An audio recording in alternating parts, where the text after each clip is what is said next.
అదే RTV app వార్తల్ని క్షణాల్లో చదివే అవకాశం ఉంటుంది. ఒక న్యూస్ పేపర్, ఒక టెలివిజన్ ఛానల్ మీ చేతుల్లో ఎప్పుడూ ఉంటాయి.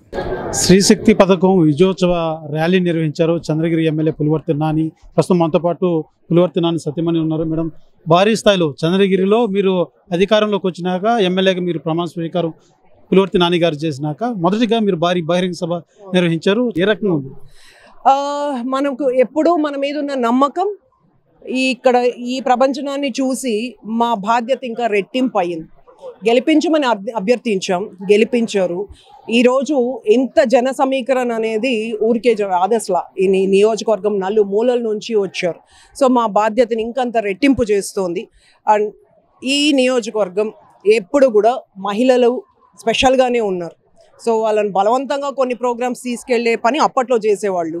ఈ మెడికల్ క్యాంపులని దొంగ ఓట్లకి నమోదు చేసుకోవడానికి, జేజేలు కొట్టుకోవడానికి తీసుకెళ్లేవారు.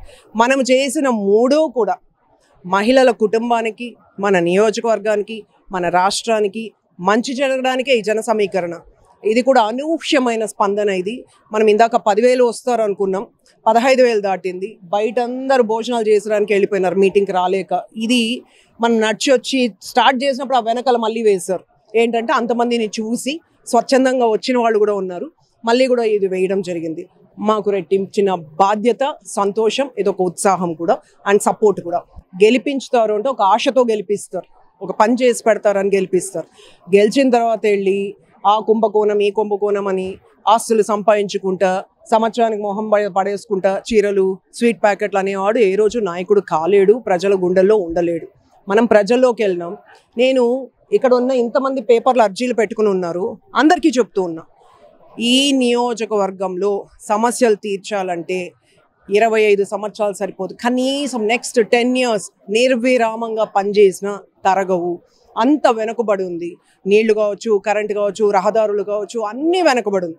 మీరు గమనిస్తే వచ్చిన సంవత్సరంలో ఎవరు చేయని పనులని, చిరస్థాయిగా ఈ చంద్రగిరిలో నిలిచిపోయే పనుల్ని నానిగారు చేపట్టారు. ప్రధానమైన రహదారులు చేశారు. ఇక్కడికి వచ్చిన తర్వాత గోవిందామం చేశారు, స్పోర్ట్స్ కాంప్లెక్స్ చేస్తున్నారు. చారిత్రాత్మక కట్టడమైన మన చంద్రగిరి ఫోర్ట్ దేదీప్యంగా లైట్స్తో వెలుగుతోంది. అవి సంపద, మనం కాపాడుకోవాలి. అండ్ మొన్నటికి మొన్న చూస్తే మీరు ఎర్రావరిపాలెంలో చంద్రగిరి అని చెప్పుకోవడానికి అక్కడ గుడి ఉంది, ఈశ్వరుని గుడి ఉంది. అక్కడ ఎమ్మెల్యేలుగా వచ్చిన వాళ్ళు ఉన్నారు, మినిస్టర్గా వచ్చిన వాళ్ళు ఉన్నారు, ఆఖరికి అక్కడ సీఎంగా కూడా అదే మన నియోజకవర్గానికి, అంటే అప్పట్లో పీలేరులో ఉండే, అప్పుడు కూడా సీఎం గారు కూడా ఉన్నారు అక్కడ, కిరణ్ అన్న గారు కూడా ఉన్నారు. అప్పుడు ఎవరు కూడా చెయ్యండి ఎమ్మెల్యేలు, మినిస్టర్లు, ఇంతమంది 40 సంవత్సరాలు చెయ్యని పని నానిగారు చేశారు. సో నానిగారు కార్యసాధకులు. నానిగారిపై నాకు నమ్మకం ఉంది. నియోజకవర్గ ప్రజలు మా మీద నమ్మకం ఉంచారు. ఈరోజు ఇంత నమ్మకంతో ఇన్ని వస్తున్నాయంటే నేను అదే మీటింగ్లో చెప్పా, మీకొకటే సమస్య, అన్నీ జత చేస్తే 5,000 సమస్యలు. 5,000 సమస్యలు మాకు ఇచ్చిన ఈ ఒక సంవత్సరం లోపల తీర్చడం అస్సలు కాదు. అంచెలంచెలుగా చేసుకుంటూ వెళ్తున్నాం. డెఫినెట్గా ఆ నమ్మకం ఉంది కాబట్టి ఈరోజు మనం 650 కోట్లకు పైగా, మొత్తంగా 900 కోట్లు అయితే ఆచరణలో పెట్టేసిండేటివి అన్ని కోట్లు ఈ సంవత్సరంలో మనం తేగలిగినాం. ఇంకా రానున్న రోజుల్లో మాకు చాలా ప్లాన్స్ ఉన్నాయి, మేము డెఫినెట్గా చేస్తాం. ప్రధానంగా సభలో మీరు మాట్లాడుతూ ఏదైతే నియోజకవర్గం విభజన జరుగుతుంది, ఆ యొక్క ప్రచారం జరుగుతుంది, ఇక్కడ ఎమ్మెల్యే అభ్యర్థిగా మారుతారన్నటువంటి వాక్యాలు కూడా చేస్తారు. దీన్ని ఎలా చూడాలంటే, అంటే స్వార్థపరులు కొద్దిమంది ఉన్నవి లేనివి అమాయకులైన వాళ్ళ చెవుల్లో వేస్తే వాళ్ళు ఆ గడప తొక్కాలా, ఈ గడప తొక్కాలా? అరే ఈరోజు వచ్చేసిన రేపు మారుతారంటే అక్కడ పోతే వాళ్ళు ఏమనుకుంటారు, ఇక్కడ పోతే వీళ్ళు ఏమనుకుంటారు, అలాంటి ఒక కన్ఫ్యూషన్ గురి చేస్తున్నారు. అది మంచిది కాదు అంటున్నా. ఎందుకంటే 5-6 మంది అప్పుడు వచ్చారు క్యాండిడేట్స్ అని, రేపు 10 మంది వస్తారు. అది ఎప్పుడు చేయాలి? 29 6 నెలల ముందు చేయాలి. ఇప్పుడు అనవసరం. ప్రాణాలని పనంగా పెట్టి మనము ఇందుకు కాదు వాళ్ళు కనిపించింది, ఇందుకు కాదు మనం ఇక్కడ ఉండేది, ఎప్పుడో జరుగుతుందో జరగదనగా దాని గురించి కన్ఫ్యూజ్ చేస్తూ వాళ్ళు కన్ఫ్యూజ్ అయ్యి స్వార్థపరులు కొద్దిమంది మమ్మల్ని వచ్చి అడుగుతుంటారు. రూరల్ అటు వెళ్ళిపోతుందంట కదా, ఎర్రావరిపాలెం పీలేరుకి వెళ్తుందంట కదా, రూరల్ మండలం ఒక నియోజకవర్గం అవుతుందంట కదా, అందుకని మీరు పట్టించుకోవట్లేదంట కదా. అంటే తెలుగు గంగ నీళ్లు, కల్వర్ట్లు మీరు చూసే ఉంటారు. సంవత్సరం రోజుల ముందే అసెంబ్లీలో నానిగారు కల్వర్ట్లు కట్టాలని చెప్పారు, ఎవరు పట్టించుకోలేదు అప్పుడు. ఇప్పుడు మనకు శాంక్షన్ చేయలేదు. చేస్తే మనం ఆ పనులు చేస్తాం. ఇప్పుడు రాయల్ చెరువు మనకు అవకాశం వచ్చింది, డెవలప్ చేశారు. చంద్రగిరి మనం డెవలప్ చేస్తున్నాం, రోడ్డు వైడనింగ్ చేయబోతాం. అట్లా అక్కడ ఎక్కువ కాన్సన్ట్రేట్ చేయాలి, ఇక్కడ ఊరికి అపోహలు అంతే, కన్ఫ్యూజ్ చేసేది వేస్ట్ అంట. ఇలా ఉంటేనే డెవలప్ అవుతుంది. ఇలా లేని పక్షంలో విచ్చలవిడికి వెళ్తే మళ్ళీ శత్రువులు ముందుకు వస్తారు. అదే చెప్పారు. మన కూటమిలో ఉన్న వాళ్ళే చేసేదానికే ఆవిష్కారం ఉంది. ఇప్పుడు వ్యాఖ్యల పట్ల ఎలా చూడాలంటారు? బయట వారు అయితే చేయరు. ఎవరైనా ఇప్పుడు మొన్న ఎలక్షన్ కొద్దిమంది అడిగారు, ఇప్పుడు వాళ్ళే నేను వస్తానేమో, నేను తెచ్చుకుంటా, మొన్న తెచ్చుకోలేదు కదా ఈసారి తెచ్చుకుంటా అని ఉంటుంది. ఉండని, డెమోక్రటిక్ కంట్రీ, ఆశపడ్డంలో తప్పు లేదు, అధికారాన్ని కోరుకోవడంలో తప్పు లేదు, కళలు కనడంలో తప్పు లేదు, కళను సార్థకం చేసుకోవడంలో తప్పు లేదు. ఇది టూ ఎర్లీ. దీనివల్ల నియోజకవర్గ అభివృద్ధి కుంటుపడుతుంది, ఐక్యత దెబ్బతింటుంది అంటుండా. ఓటెవరికి వేస్తాం? ఎన్డీఏ కూటమి అభ్యర్థికి. తెలుగుదేశం అనేది ఓటెవరికి వేస్తారు?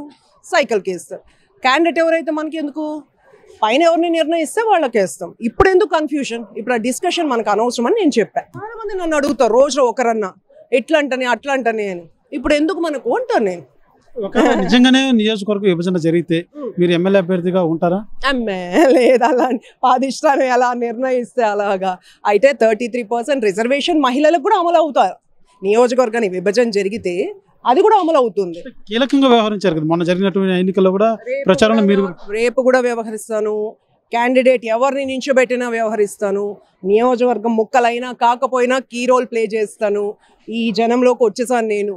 నాకు ఏ రోజు ఇష్టపడని ఫీల్డ్ కానీ వచ్చా, నన్ను నమ్ముకొని కొన్ని వందల వేల మంది మహిళలు ఉన్నారు, వాళ్ళ కోసం నేను నిలబడతాను, అడుగులు వేస్తాను. నాకు ఏ పదవి అవసరం లేదు, పవర్ అవసరం లేదు. I always tell I have my voice, I can rise my voice, I stand for my people అంతే. అన్ని పథకాలు అందరికీ ఎప్పుడూ లాభం చేయదు. ఒకరికి రెట్టింపు జరిగిపోయింటే ఒకరు రెప్పింటే ఏదో ఇందాకన్నారు నాకు పెన్షన్ ఉంది తీసేసినారని, అట్లా కొన్ని పొరపాటు జరిగిపోతాయి. కొందరు వద్దన్నా శత్రువులకి మంచి జరిగిపోతాయి, ద్రోహం చేసిన వాళ్ళకి జరిగిపోతాయి, మంచి వాళ్ళకి జరగవు. రకరకాలు ఉంది. టైం అండ్ మేమున్నాం సర్దిపుచ్చడానికి. మా దృష్టికి వచ్చిన ఏ ఒక్కటైనా మేము వదలం, చేసుకుంటూ వెళ్తాం. Okay, thank you. చూస్తున్నాం ఏదైతే మహిళలకు ఇచ్చినటువంటి ఉచిత బస్సు ప్రయాణం వల్ల మహిళలకు ఎంతో లబ్ధి చేకూరుతుంది. రాష్ట్ర ప్రభుత్వానికి కూడా ఈ యొక్క పథకం ఎంతో ఒక శక్తినిచ్చిందంటూ కూడా తెలియజేస్తున్నటువంటి పరిస్థితి. అయితే చంద్రగిరి నియోజకవర్గానికి సంబంధించి ఏదైతే ఈ యొక్క కాన్స్టిట్యున్సీ డివైడ్ 2 భాగాలుగా అవుతుంది, దాంతో వేరే వ్యక్తి పోటీ చేస్తారన్నటువంటి వాదన బలంగా వినబడుతుంది. అది మంచిది కాదు.